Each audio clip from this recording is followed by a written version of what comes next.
Segunda estrofa. El primero de los tres espíritus. Cuando Scrooge despertó, la oscuridad era tan densa que desde la cama apenas alcanzaba a distinguir la ventana transparente de las paredes opacas del dormitorio. Trataba de perforar la penumbra con sus ojos de hurón, cuando las campanas de una iglesia cercana dieron los 3:15. Aguardó atento para saber qué hora era. Para su tremendo asombro, la pesada campana dio las 7 después de las 6, y a continuación las 8, y prosiguió hasta las 12. Y entonces enmudeció. ¡Las 12! Pasaba de las 2 cuando se había acostado. Aquel reloj debía de ir mal.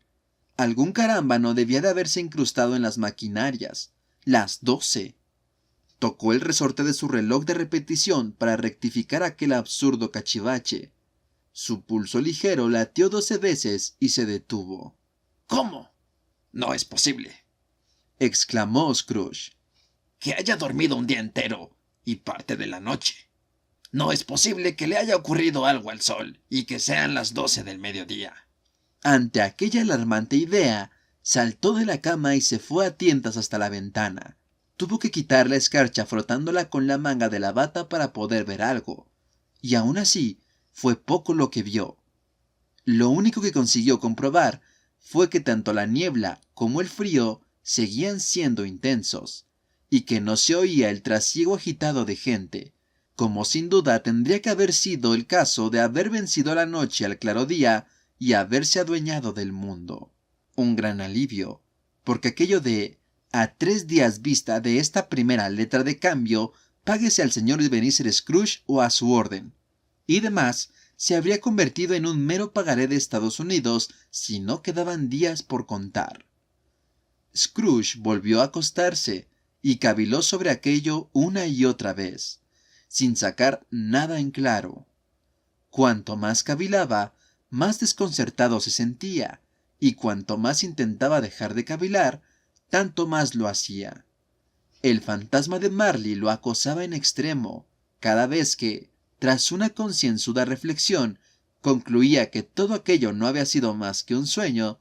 Sus pensamientos retrocedían de nuevo, como un fuerte muelle al liberarlo, o a la posición inicial, y planteaban el mismo problema aún sin solventar. ¿Se trataba o no de un sueño?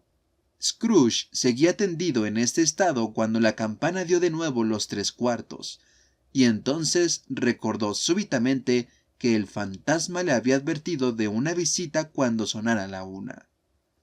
Decidió quedarse en la cama hasta que pasara la hora, y, pensando que tan imposible era que se durmiera como que fuera al cielo, tal vez fue la decisión más prudente que pudo haber tomado. Aquel cuarto se le hizo tan largo que más de una vez tuvo el convencimiento de que se había adormilado y no había oído el reloj. Finalmente, éste interrumpió en su atento oído.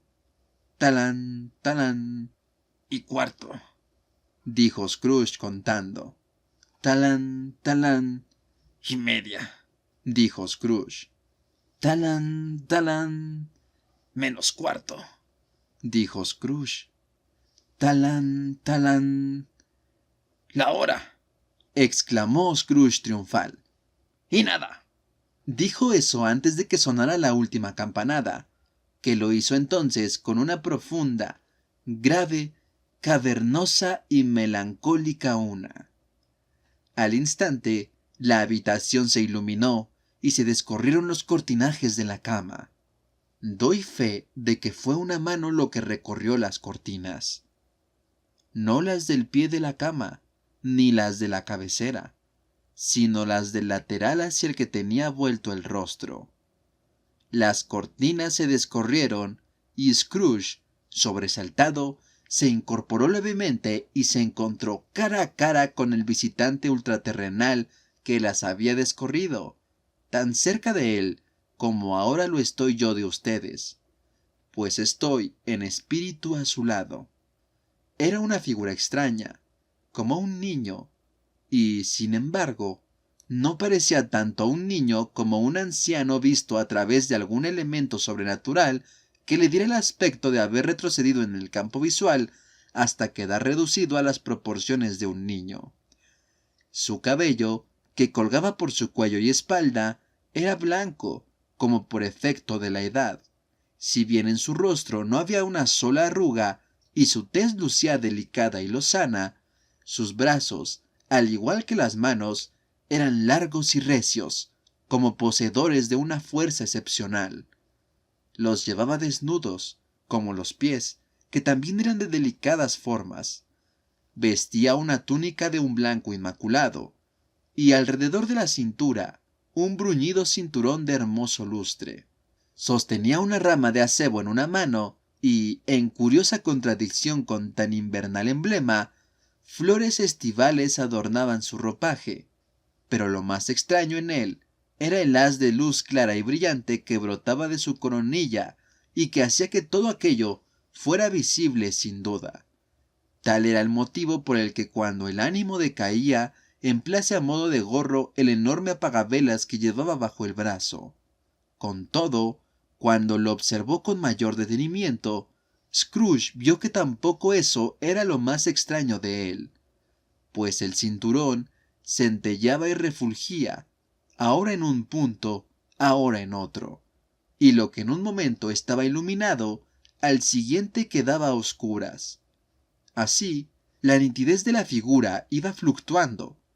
En un instante parecía un ente con un solo brazo, después con una sola pierna, más tarde con 20 piernas, luego con 2 piernas pero sin cabeza, a continuación una cabeza sin cuerpo, pues de aquellas partes que desaparecían no se veía ni el menor perfil en la densa penumbra en la que se fundían. Y, lo más asombroso, reaparecían nuevamente con mayor nitidez y claridad. ¿Es usted, señor, el espíritu cuya llegada me fue anunciada?, preguntó Scrooge. Yo soy. Su voz era suave y dulce, especialmente tenue, como si, en lugar de encontrarse frente a él, hablase desde lejos. ¿Quién y qué es usted?, quiso saber Scrooge. Soy el fantasma de la Navidad del pasado. ¿Un pasado lejano?, preguntó Scrooge mientras observaba su minúscula estatura. No, tu pasado.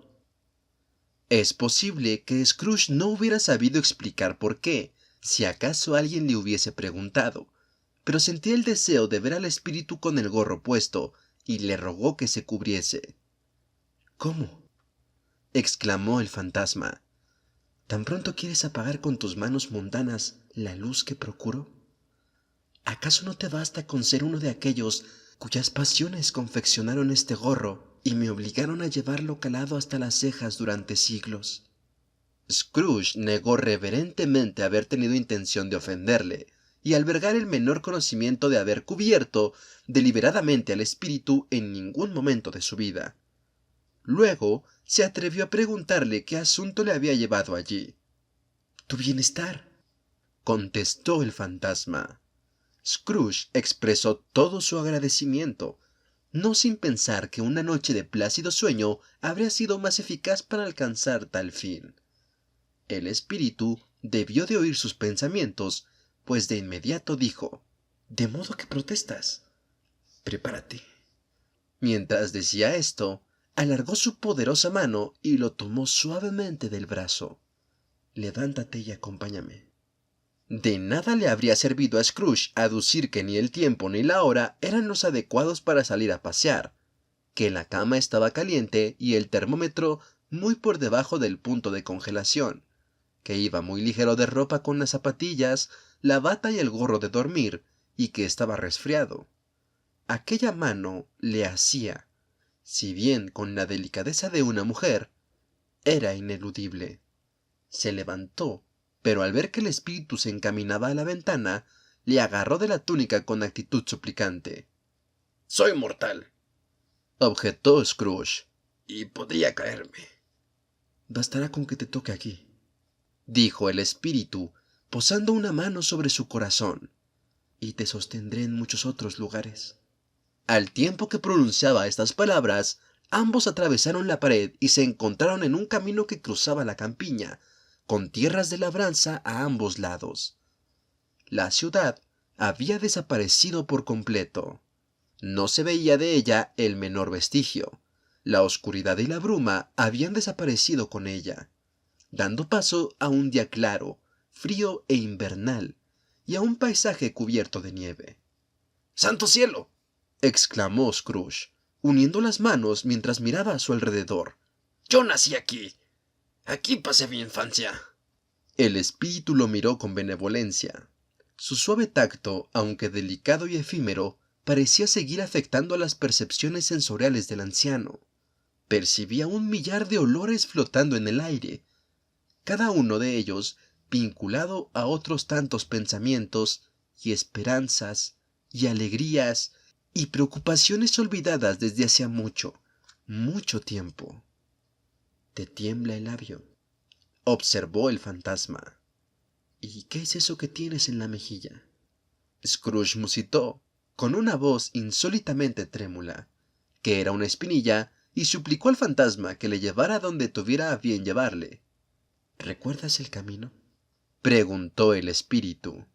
«Que si lo recuerdo», contestó Scrooge enfervorizado.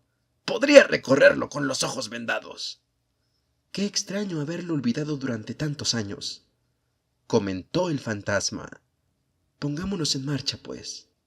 Mientras avanzaban por el camino, Scrooge fue reconociendo cada portilla, cada poste, cada árbol, hasta que una pequeña población con mercado apareció en la distancia, con su puente, su iglesia y su sinuoso río.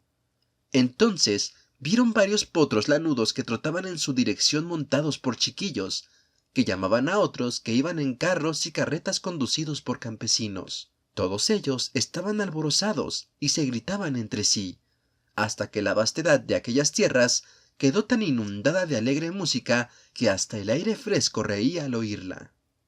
«Todo esto no son más que sombras de lo que ha sido», dijo el fantasma. «No advierten nuestra presencia». Los alegres paseantes iban acercándose a ellos. Scrooge los conocía a todos y pronunció sus nombres. ¿Por qué le producía semejante regocijo volver a verlos? ¿Por qué sus fríos ojos refulgieron y su corazón dio un respingo cuando pasaron junto a él? ¿Por qué se sintió colmado de gozo cuando los oyó felicitarse la Navidad al separarse en los cruces y los desvíos de caminos vecinales para dirigirse a sus respectivos hogares? ¿Qué significaba la feliz Navidad para Scrooge? Nada de feliz Navidad. ¿Qué bien le había hecho a él en su vida? «La escuela no está totalmente vacía», dijo el fantasma. «Aún queda dentro un niño solitario, abandonado por sus amigos». Scrooge admitió que lo sabía y sollozó. Abandonaron el camino principal y enfilaron un sendero que Scrooge recordaba muy bien, por el que enseguida llegaron a una mansión de ladrillo rojo desvaído, con una cúpula en el tejado coronada por una pequeña veleta de la que colgaba una campanilla. Era una casa grande, aunque venida a menos, pues las espaciosas estancias apenas parecían utilizadas. Las paredes estaban húmedas y mohosas, las ventanas rotas y los portones desvencijados. En los establos cloqueaban y se pavoneaban aves de corral, y las cocheras y los cobertizos estaban invadidos por la hierba. El interior no conservaba mejor su antiguo esplendor, pues cuando accedieron al inhóspito vestíbulo y atisbaron por las puertas abiertas de numerosas estancias, las encontraron pobremente amuebladas, frías y desoladas. Había un regusto terroso en el aire, una desnudez gélida en el lugar, que en cierto modo tenía relación con el exceso de madrugones y la escasez de alimentos. El fantasma y Scrooge cruzaron el vestíbulo hasta llegar a una puerta situada en la parte posterior de la casa. Esta se abrió ante ellos y dio paso a una estancia alargada, triste y desnuda. Desnudez más acentuada aún por las hileras de sencillos bancos y pupitres de madera de piño. En uno de ellos, un muchacho solitario leía junto a una débil lumbre. Scrooge se sentó en un banco y lloró al ver al pobre niño olvidado que había sido. Ni un solo de los ecos latentes de la casa, ni un chirrido o correteo de los ratones tras los paneles que cubrían las paredes, ni una gota cayendo del canalón medio congelado en el lóbrego patio trasero, ni un suspiro entre las ramas desnudas de un abatido álamo, ni una oscilación perezosa de la puerta de una despensa vacía. No, ni un solo chisporroteo en la chimenea dejaron de llegar al corazón de Scrooge con su enternecedora influencia, y dieron rienda suelta a sus lágrimas. El espíritu le tocó el brazo y señaló a su yo más joven, que estaba absorto en la lectura. De pronto, un hombre ataviado con una extraña indumentaria, maravillosamente real y nítido, apareció al otro lado de la ventana con una hacha sujeta al cinturón y llevando el ronzal a un asno cargado de leña. ¡Pero si es Ali Baba!, exclamó Scrooge extasiado. Mi querido, viejo y honrado Ali Baba. Sí, lo conozco. Unas navidades, cuando dejaron aquí solo a aquel niño solitario, él vino por primera vez igual que ahora. Pobre muchacho. Y Valentine, añadió Scrooge. y el salvaje de su hermano Orson. Ahí están. Y aquel otro, ¿cómo se llamaba? El que dejaron en calzones, dormido a las puertas de Damasco. ¿Lo ve? Y el mozo de cuadra del sultán, al que los genios pusieron del revés. Ahí está, cabeza abajo. Bien merecido lo tiene. Me alegro. ¿Con qué derecho iba a casarse con la princesa? El fervor con que Scrooge hablaba de aquello, con una singular voz a medio camino entre la risa y el llanto, y su rostro exaltado y acalorado, habrían sorprendido sobremanera a los hombres de negocios con los que trataba en la ciudad, habituados a su seriedad. Ahí está el oro, gritó Scrooge. el cuerpo verde y la cola amarilla, con algo parecido a una lechuga en la coronilla. Ahí está, pobre Robinson Crusoe. Lo llamaban cuando volvía a casa después de circunnavegar la isla. Pobre Robinson Crusoe. ¿Dónde has estado, Robinson Crusoe? El hombre creía estar soñando, pero no, era el oro, ¿sabe? Ahí va Viernes, corriendo hacia la ensenada para salvar la vida. ¡Vamos! ¡Corre, corre! Entonces, con una rápida transición muy propia de su carácter, dijo, empadeciéndose de su antiguo yo: Pobre muchacho. Y volvió a llorar. Desearía, añadió metiendo una mano en el bolsillo y mirando a su alrededor después de enjuagarse los ojos con la manga. pero ahora ya es demasiado tarde. ¿Qué ocurre?, preguntó el espíritu. Nada, contestó Scrooge. nada. Anoche un chico vino a cantar un villancico a mi puerta. Debería haberle dado algo, nada más. El fantasma sonrió pensativo y agitó una mano, al tiempo que decía: «Veamos otra Navidad». Con estas palabras, el anterior yo de Scrooge creció, y el aula se tornó algo más oscura y sucia. Los paneles menguaron, las ventanas se rompieron, pedazos de yeso cayeron del techo, dejando a la vista las vigas. Pero de cómo se había obrado todo esto, Scrooge no sabía más que ustedes. Solo sabía que todo aquello había sucedido, y que había sucedido así, que allí estaba él de nuevo solo, cuando los demás chicos habían vuelto a casa para disfrutar de unas alegres vacaciones. En ese momento no leía, sino que caminaba de un lado al otro desesperado. Scrooge miró al fantasma, y sacudiendo afligido la cabeza, dirigió una mirada ansiosa a la puerta. Esta se abrió, y una chiquilla, mucho menor que el muchacho, entró como un rayo, le rodeó el cuello con los brazos y lo besó repetidas veces mientras se refería a él como su querido hermano. «He venido para llevarte a casa, querido hermano», dijo la niña, dando palmadas con sus manos diminutas y retorciéndose de risa. «Para llevarte a casa, a casa, a casa». «¿A casa, pequeña Fan?», preguntó el muchacho.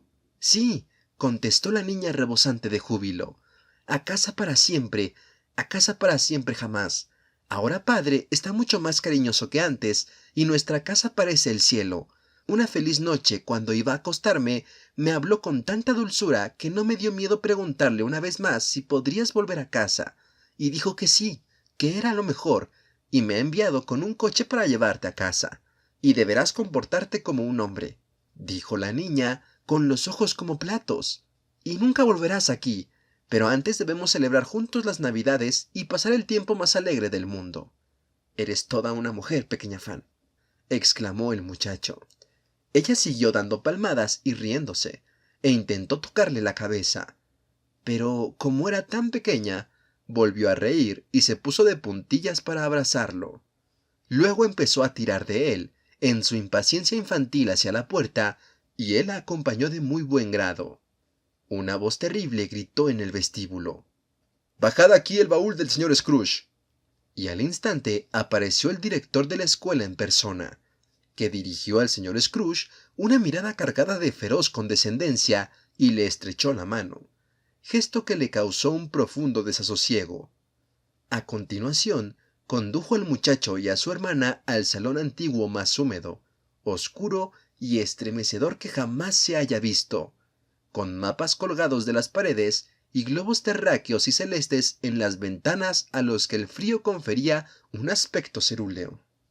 Allí sacó una licorera con un vino curiosamente claro y un pastel curiosamente apelmazado, y sirvió una ración de ambas exquisiteces a los jóvenes, al tiempo que enviaba a un escuálido sirviente a ofrecerle un vaso de algo al mozo del carruaje, quien contestó que daba las gracias al caballero, pero que si lo que le ofrecían procedía de la misma espita que lo que había probado en anteriores ocasiones, prefería no tomarlo.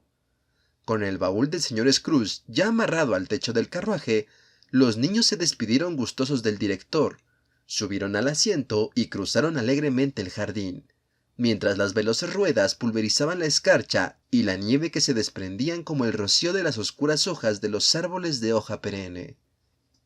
«Fue siempre una criatura tan delicada que un leve soplo podría haberla marchitado», dijo el fantasma, «pero tenía un gran corazón».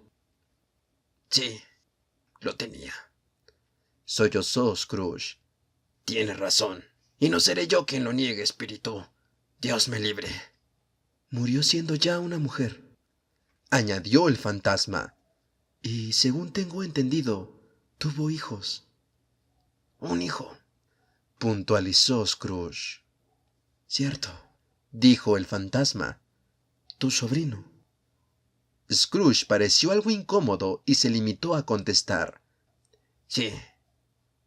Aunque apenas acababan de dejar la escuela atrás, se encontraban ya en las bulliciosas calles de una ciudad, donde umbríos transeúntes pasaban y repasaban, donde umbríos carruajes y coches pugnaban por abrirse paso, y donde estaba presente todo el tumulto y el estrépito propios de una ciudad real. La decoración de los comercios evidenciaba que también allí era Navidad, pero como ya había anochecido, las calles estaban iluminadas. El fantasma se detuvo frente a la puerta de cierto almacén y preguntó a Scrooge si lo conocía. ¿Que si lo conozco? Contestó Scrooge. ¿Acaso no me pusieron aquí de aprendiz? Entraron. Al ver a un anciano caballero tocando con una peluca galesa y sentado tras un mostrador tan alto que, de haber medido él 2 centímetros más, habría tocado el techo con la cabeza, Scrooge gritó, presa de la emoción: Pero, si es el viejo Fezziwig. ¡Santo Dios, Fezziwig vivo otra vez! El viejo Fezziwig dejó la pluma y alzó la mirada al reloj, que marcaba las 7. Se frotó las manos, se ajustó el amplio chaleco, se rió con todo su ser, desde la punta de los zapatos hasta el órgano de la benevolencia, y gritó con una voz afable, melosa, potente, rotunda y jovial: ¡Vosotros! ¡Ebenezer! ¡Dick! El antiguo yo de Scrooge, ya todo un joven, entró brioso acompañado de su compañero aprendiz. Seguro que es Dick Wilkins, le dijo Scrooge al fantasma. Válgame Dios, sí, ahí está. Me tenía un gran aprecio, Dick. Pobre Dick, señor. Alá, chicos, dijo Fezziwig. se acabó el trabajo por hoy. Es Nochebuena, Dick. Es Navidad, Ebenezer. Vamos a cerrar. Vociferó el viejo Fezziwig, dando una sonora palmada. En menos que canta un gallo. Costaría creer la rapidez con que los 2 chicos se pusieron manos a la obra. Salieron a la calle con los póstigos. 1, 2, 3. Los colocaron en su sitio. 4, 5, 6. Pasaron las barras y echaron los cerrojos. 7, 8, 9. Y volvieron dentro antes de lo que se tarda en contar hasta 12. jadeantes como caballos de carreras. ¡Vamos allá!, gritó el viejo Fezziwig, y saltó desde el alto mostrador con pasmosa agilidad. Despejemos esto, muchachos. Tenemos que hacer mucho sitio. Vamos, Dick. Ánimo, Ebenezer. Despejar aquello. No había nada que no quisiesen o pudiesen despejar bajo la mirada del viejo Fezziwig. Y lo hicieron en 1 minuto. Retiraron todo lo movible, como desechándolo de la vida pública para siempre. Barrieron y fregaron el suelo, adornaron las lámparas, amontonaron más carbón junto al fuego, y el almacén quedó transformado en el acogedor, cálido, seco y luminoso salón de baile en el que uno desearía encontrarse una noche de invierno. Entró un violinista con un libro de partituras, se dirigió al elevado mostrador y lo convirtió en una orquesta. Los chirridos que emitió el afinar eran equiparables a 50 dolores de barriga. Entró la señora Fezziwig, luciendo una amplia y desbordante sonrisa. Entraron las 3 señoritas Fezziwig, radiantes y adorables. Entraron los 6 jóvenes pretendientes con el corazón roto por ellas. Entraron todos y todas las jóvenes empleadas del comercio. Entró la criada con su primo el panadero. Entró la cocinera con el mejor amigo de su hermano el lechero. Entró el chico que vivía enfrente, el que se sospechaba que su patrón no alimentaba bien, intentando esconderse detrás de la chica que vivía al lado, a la que se sabía que su señora tiraba de las orejas. Uno tras otro, todos fueron entrando, unos con timidez, otros con arrojo, unos con gracia, otros con torpeza, unos empujando, otros tirando. De un modo u otro, todos entraron, y allí se lanzaron todos, 20 parejas a un tiempo, con las manos medio vueltas hacia un lado y después hacia el otro, yendo hacia el centro y retrocediendo de nuevo, dando vueltas y más vueltas en diferentes figuras de afectuosa camaradería. La antigua pareja de cabeza girando siempre hacia el lado equivocado, la nueva pareja de cabeza iniciando el proceso cuando ocupaban el lugar del anterior. Al final, todas ellas parejas de cabeza, sin ninguna de cola para ayudarlas. Al ver el resultado, el viejo Fezziwig dio unas palmadas para detener el baile y gritó: ¡Muy bien! Y el violinista hundió su acalorado rostro en un tanque de cerveza negra, que había sido llevado allí especialmente a tal fin. Pero, desdeñado el descanso, volvió a empezar al instante, aunque aún nadie bailaba, como si al anterior violinista lo hubieran llevado a casa exhausto en una camilla improvisada, y él fuese un hombre nuevo dispuesto a superarlo o a perecer en el intento. Hubo más bailes y juegos de prendas y más bailes, y hubo pastel y hubo ponche caliente, y hubo un gran pedazo de carne asada fría, y hubo otro gran pedazo de carne hervida fría. Cuando el violinista, un perro viejo, se lo aseguró, la clase de persona que conoce su oficio mejor de lo que ustedes o yo podríamos haberle enseñado, se arrancó con Sir Roger de Coverley. El viejo Fezziwig sacó a bailar entonces a la señora Fezziwig, encabezando la danza de nuevo con una tarea nada fácil por delante. 3 o 4 o 20 parejas que no se amilanaban, capaces de bailar aunque no hubiesen sabido andar. Pero, aunque hubieran sido el doble o el cuádruple, el viejo Fezziwig había estado a su altura, y también la señora Fezziwig. Por lo que a ella respectaba, era una mujer digna de ser su pareja, en todos los sentidos de la palabra. Si no es este elogio suficiente, díganme otro mejor y lo emplearé. Las pantorrillas de Fezziwig daban la impresión de desprender luz real. Brillaban como lunas en todas las fases de la danza. Era imposible predecir, en un momento dado, qué iba a hacer de ellas a continuación. Y cuando el viejo Fezziwig y la señora Fezziwig hubieron culminado el baile, un paso adelante y otro atrás, las 2 manos sobre el compañero, inclinación de cabeza y reverencia, vueltas en espiral, enhebrar la aguja y vuelta a su sitio, Fezziwig lo remató con un brinco tan diestro que pareció parpadear con las piernas antes de caer sobre los pies sin titubear. Cuando el reloj anunció las 11, se dio por terminado este hogareño baile. El señor y la señora Fezziwig ocuparon sus puestos, uno a cada lado de la puerta y estrechando la mano a cuantos iban saliendo. Desearon a todos una feliz Navidad, Cuando solo quedaban dentro los dos aprendices, hicieron lo propio con ellos, y así las jubilosas voces se extinguieron, y los dos chicos se dirigieron a sus camas, situadas en la trastienda bajo otro mostrador. Durante todo este tiempo, Scrooge se había comportado como un hombre fuera de sus cabales. Había tenido el corazón y el alma en la escena y en su antiguo yo. Lo corroboró todo, lo recordó todo, disfrutó de todo, presa de la más extraña agitación.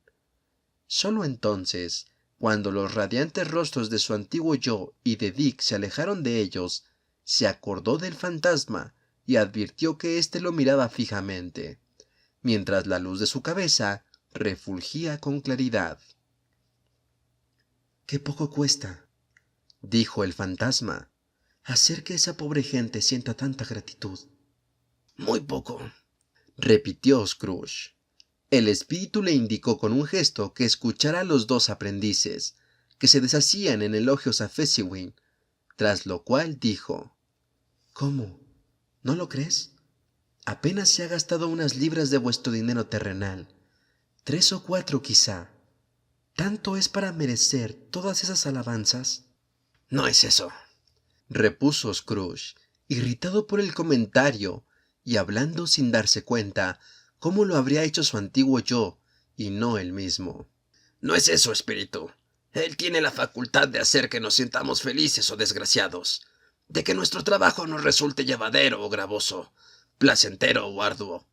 Podría decirse que su poder reside en sus palabras y sus miradas, en cosas tan sutiles e insignificantes que resulta imposible contarlas y enumerarlas. Pero ¿qué más da? La felicidad que aporta es tan grande como si costase una fortuna. Percibió la mirada del espíritu y se interrumpió. «¿Qué ocurre?», preguntó el fantasma. Nada en particular, contestó Scrooge. «Yo creo que sí», insistió el fantasma. No, dijo Scrooge. no. Es solo que ahora mismo me gustaría tener ocasión de decirle un par de cosas a mi escribiente. En cuanto Scrooge formuló tal deseo, su antiguo yo apagó las lámparas y el fantasma y él volvieron a encontrarse juntos al aire libre. «Se me acaba el tiempo», comentó el espíritu. «Deprisa». No se dirigía a Scrooge, ni a nadie a quien éste pudiera ver, y sin embargo sus palabras obraron un efecto inmediato, pues Scrooge se vio una vez más. En esta ocasión era mayor, un hombre en la flor de la vida. Su rostro estaba exento aún de las severas y rígidas arrugas de años posteriores, pero había empezado ya a mostrar indicios de inquietud y avaricia.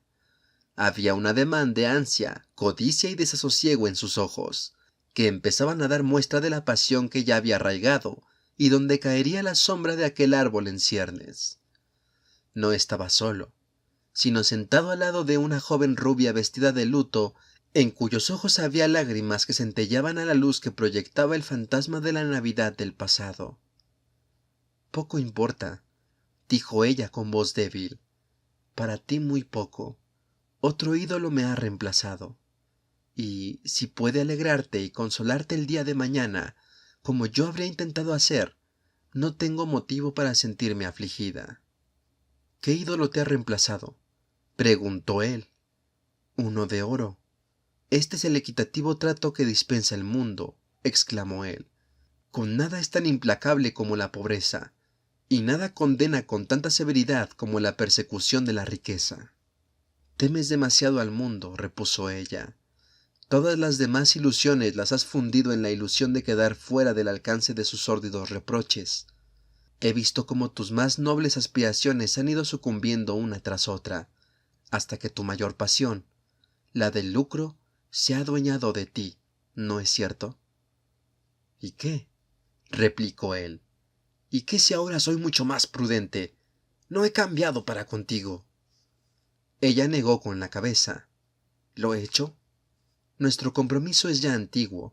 Nos comprometimos cuando ambos éramos pobres y no nos importaba seguir siéndolo hasta que, cuando llegaran mejores tiempos, pudiésemos mejorar nuestra fortuna con paciente trabajo. Has cambiado. Cuando nos comprometimos, tú eras un hombre distinto». Era un muchacho, dijo él impacientado. En el fondo, tú también sientes que no eras el que ahora eres, contestó ella. Yo sí. Aquella que prometió felicidad cuando éramos un solo corazón rebosa tristeza ahora que somos dos. No te diré cuántas veces y con qué detenimiento he pensado en esto. Basta con que sepas que lo he hecho y que te libero de tu compromiso. ¿Acaso en algún momento he buscado yo esa liberación? No con palabras, no, nunca. ¿Cómo entonces? Con una esencia distinta, con un espíritu alterado, con otro entorno vital, con otra esperanza, como aspiración suprema, con todo lo que a tus ojos confería algún valor a mi amor. Si entre nosotros no hubiese existido nunca algo así, dijo la joven, mirándolo con ternura pero también con determinación. Dime, ¿estarías pretendiéndome ahora y tratando de conquistarme? Ah, no. A su pesar, él pareció rendirse ante la justicia de tal suposición. Si bien esforzándose, dijo: ¿Crees que no? Con mucho gusto creería lo contrario si pudiera, contestó ella. Bien lo sabe Dios. Si he llegado a constatar una verdad como esta, sé lo fuerte e irresistible que debe de ser. Pero si hoy, mañana, ayer, fueses libre, ¿cómo habría de creer que elegirías a una chica sin dote? Tú que incluso en la intimidad lo mides todo por el rasero del lucro. O si la eligieses, si por un instante fueses lo bastante infiel al principio que te guía en la vida, ¿cómo puedo estar segura de que no te arrepentirás y lo lamentarías? Lo sé, y te libero del compromiso, de todo corazón, por el amor a aquel que un día fuiste. Él estaba a punto de hablar, pero ella, con la cabeza vuelta hacia el lado contrario, prosiguió. Quizá esto te duela. El recuerdo del pasado me hace albergar una pequeña esperanza de que así sea.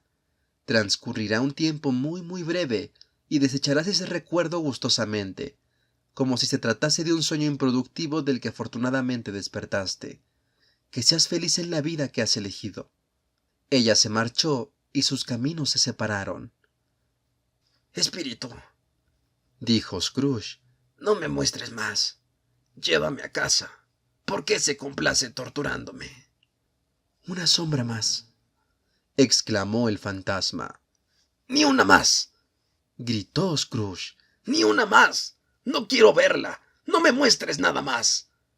Pero el implacable fantasma lo aprisionó entre sus brazos y lo obligó a observar lo que sucedió a continuación. Se encontraban en otro escenario y en otro lugar. Una estancia no demasiado espaciosa ni espléndida, pero sí muy confortable. Cerca de la lumbre invernal se sentaba una hermosa joven, tan parecida a la anterior que Scrooge creyó que era ella misma, hasta que la vio en verdad, ya una atractiva madre de familia que tenía frente a sí a su hija. El bullicio en la estancia era tremendo, pues había en ella más niños de los que Scrooge, en su agitación mental, era capaz de contar. Y a diferencia del célebre tropel del poema, no se trataba de 40 niños comportándose como uno solo, sino que cada uno de ellos se comportaba como 40. La consecuencia era una algarabía que rayaba en lo inverosímil, pero a nadie parecía importarle. Por el contrario, madre e hija reían de buena gana y disfrutaban, y la joven, que se sumó gustosa a sus juegos, no tardó en verse asaltada por aquellos bribones de la forma más despiadada. ¿Qué no habría dado yo por ser uno de ellos? Aunque yo nunca habría podido ser tan bruto. No, ni por todo el oro del mundo habría yo estrujado y deshecho aquel cabello trenzado, y en cuanto a aquel precioso zapatito, no lo habría arrancado, Dios me libre, ni para salvar la vida. Tampoco habría sido capaz, como hizo aquella intrépida camada, de medirle la cintura durante el juego. Habría esperado que, como castigo, mi brazo quedase ceñido a ella y nunca hubiese podido volver a enderezarlo. Sin embargo, debo admitir, me habría deleitado tocar sus labios, haberle hecho preguntas para que los separase, haber contemplado las pestañas de sus ojos abatidos sin provocar un rubor, haber soltado las ondas de su cabello, de las que un solo mechón habría sido un recuerdo de valor inconmensurable. En suma, me habría gustado, lo confieso, haber dispuesto de la más ínfima de las libertades de un niño y, al mismo tiempo, haber sido lo bastante hombre para apreciar su valor. Pero en ese momento alguien llamó a la puerta, lo cual provocó tal revuelo que la joven, con el semblante risueño y el vestido desastrado, se vio arrastrada hacia el centro de un grupo acalorado y turbulento justo a tiempo para saludar al padre, que llegó a casa ayudado por un hombre que cargaba con juguetes y regalos navideños. Luego todos fueron gritos y forcejeos, y el asalto al indefenso mozo. Escalaron por él con sillas a modo de escalera para hurgar en sus bolsillos. Le arrebataron los paquetes envueltos en papel de estraza. Le tiraron del pañuelo, se le colgaron del cuello y le dieron golpes en la espalda y patadas en las piernas con un cariño irrefrenable. Ah, los gritos de asombro y regocijo que proseguían a la apertura de cada paquete que recibían. El terrible anuncio de que habían sorprendido al bebé llevándose una sartén de juguete a la boca, y la sospecha, más que fundada, de que se había tragado un pavo de juguete que iba pegado a una fuente de madera. El inmenso alivio de descubrir que había sido una falsa alarma. La dicha, la gratitud y el éxtasis eran indescriptibles. Baste decir que gradualmente los niños y sus emociones fueron abandonando el salón, y de uno en uno subieron la escalera que llevaba a la parte más alta de la casa, donde se acostaron y así se apaciguaron. En ese momento, Scrooge contempló la escena con mayor atención cuando el cabeza de familia, con su hija cariñosamente reclinada sobre él, se sentó en su sitio habitual junto al fuego, acompañado de la pequeña y de su madre. Y al pensar que una criatura como aquella, tan gracil y prometedora, podría haberle llamado padre y ser una primavera en el demacrado invierno de su vida, a Scrooge se le nubló la vista. «Belle», dijo el marido, volviéndose sonriente hacia su esposa, «esta tarde he visto a un viejo amigo tuyo». «¿Quién era?» «Adivínalo». «¿Cómo voy a adivinarlo?» «Espera, ya lo sé», exclamó de un tirón riéndose como él. «El señor Scrooge». «El mismo». Pasé por delante de la ventana de su despacho, y como no estaba cerrada y había una vela encendida dentro, no pude dejar de verlo. He oído que su socio se encuentra en el umbral de la muerte, y allí estaba él, sentado solo, completamente solo en el mundo, creo yo. «Espíritu», dijo Scrooge con la voz quebrada, «sáqueme de este sitio». «Ya te dije que solo son sombras de cosas que han sido», repuso el fantasma. «Son lo que son. No me culpes». «Sáqueme de aquí», suplicó Scrooge. «no puedo soportarlo». Se volvió hacia el fantasma, y, al ver que lo miraba con una cara en la que, de algún modo extraño, había fragmentos de todos los rostros que le había mostrado, forcejeó con él. «Déjeme, lléveme a casa, deje de hechizarme». En el forcejeo, si acaso puede denominarse así aquel en el que el fantasma, sin resistencia visible por su parte, permaneció imperturbable ante los esfuerzos de su adversario, Scrooge observó que su luz era intensa y brillante, y, asociado vagamente aquello a la influencia que ejercía sobre él, le arrebató el gorro apagavelas y, con un movimiento raudo, se lo encasquetó en la cabeza. El espíritu menguó bajo el apagavelas hasta que éste lo cubrió por entero. Pero, aunque Scrooge lo presionaba con todas sus fuerzas, no conseguía extinguir la luz, que se filtraba por debajo y se derramaba intacta por el suelo. Scrooge se sintió agotado y vencido por un sopor irresistible. Y, además, vio que se encontraba en su propio dormitorio. Estrujó el gorro por última vez, tras lo cual su mano se aflojó, y apenas tuvo tiempo de llegar tambaleante a la cama antes de sumirse en un profundo sueño.